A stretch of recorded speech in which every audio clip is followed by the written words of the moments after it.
Today we are going to discuss about the experiment determination of pKa of given weak acid. So what is pKa? pKa mathematically can be given as negative logarithm of Ka, and pKa can be defined like this. It is a modern method of measuring the strength of weak acids. So the pKa can be given by the equation Henderson's Hasselbalch equation, which is given here. pH is equal to pKa plus logarithm of base 10 concentration of salt by acid. So when an acid is titrated against a base at half equivalence point, we will see that salt concentration becomes equal to acid concentration, pH becomes equal to pKa according to this equation. So how to perform this experiment and find the pKa, we are going to see experimentally. So this is a combined glass calomel electrode used to determine the pH of a solution, which is connected to pH meter, which shows the pH readings. And the weak acid is provided to us. So we are going to immerse this glass calomel electrode assembly carefully into the weak acid. And the microburette, we are going to fill the standard NaOH solution, and this setup is ready. And before adding NaOH, we are going to note the pH reading that will be entered into the tabular column. So after that, every time 0.5 increments of NaOH will be added, and we are going to note the pH readings. So first 0.5 ml addition. We will stir the solution using the straw, and we are going to observe the change in pH. We can observe that pH is increasing, and this will be continued. Addition of NaOH every time 0.5 ml will be continued till we get a jump. So we can see the increment in the pH after each 0.5 ml addition.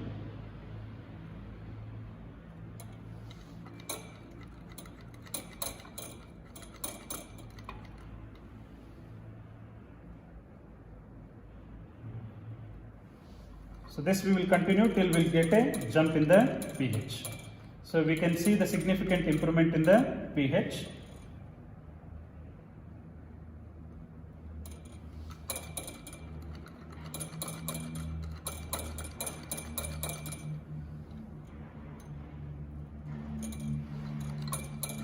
Every time 0.5 ml of NaOH I am adding, I am stirring the solution and noting the pH.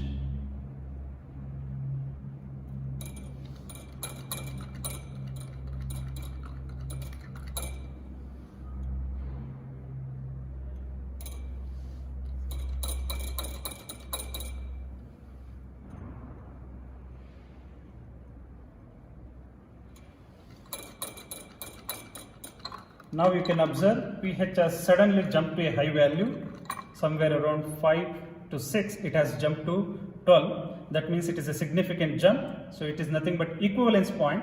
So after the equivalence point, we will continue for 4 to 5 more readings and stop the experiment. So that means 0.5 ml again 4 to 5 times and record the readings, and we are going to stop the experiment.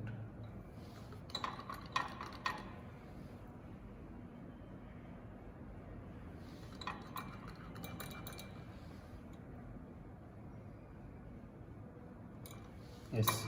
So 4 readings after the equivalence point, that is the jump point, we have taken the readings, our experiment is done. Then we have to do with the tabular column and calculations and graph. So you can see, so whatever the experiment we have performed can be tabulated like this. First column will tell you volume of NaOH added. It goes like 0.0, 0.5, 1.0, 1.5, like that. Successive 0.5 ml will be there. pH readings whatever measured before adding NaOH, and after addition of 0.5 ml each time we have measured the pH, and some point we got the jump. So after the jump point we are going to continue for 4 to 5 readings more and stop the experiment. So then in the third column you can see we have taken the delta V, which is change in volume, that is the difference between the volume. So we have recorded that the entire column will be 0.5 ml. Similar to that, delta pH will tell you change in pH value, that is the difference between second value and first value, and third value is second value. It continues like that. Those readings are tabulated here. So the last column will tell you delta pH by delta V, which is the ratio of delta pH by delta V, which is fourth column by third column. So if we are done with this tabular column, then we are going to do the graph, which I can show here.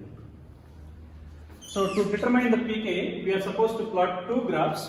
first graph is to determine the equivalence point before we determine pK, which is between change in pH by change in volume against volume of NaOH. This is fifth column, this is first column in the tabular column. We are going to plot the graph. We are going to get an inverted V-shaped graph like this. The peak point we are going to drop a perpendicular that will tell me the equivalence point, that is a neutralization point. So we found the equivalence point, say the equivalence point is X. So once we find the equivalence point which is X, then we are going to plot one more graph which is a determination of half equivalence point and pKa. So that graph is between pH along y-axis and volume of NaOH along x-axis. The graph will look like sigmoidal S-shaped graph.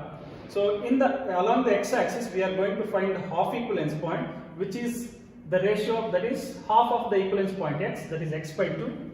From that we are going to plot a perpendicular to the curve, that sigmoidal curve what we got. From there we are going to plot again one more perpendicular to y-axis, which will give the pH corresponding to half equivalence. According to our equation, Henderson's Hasselbalch equation, pH becomes equal to pK.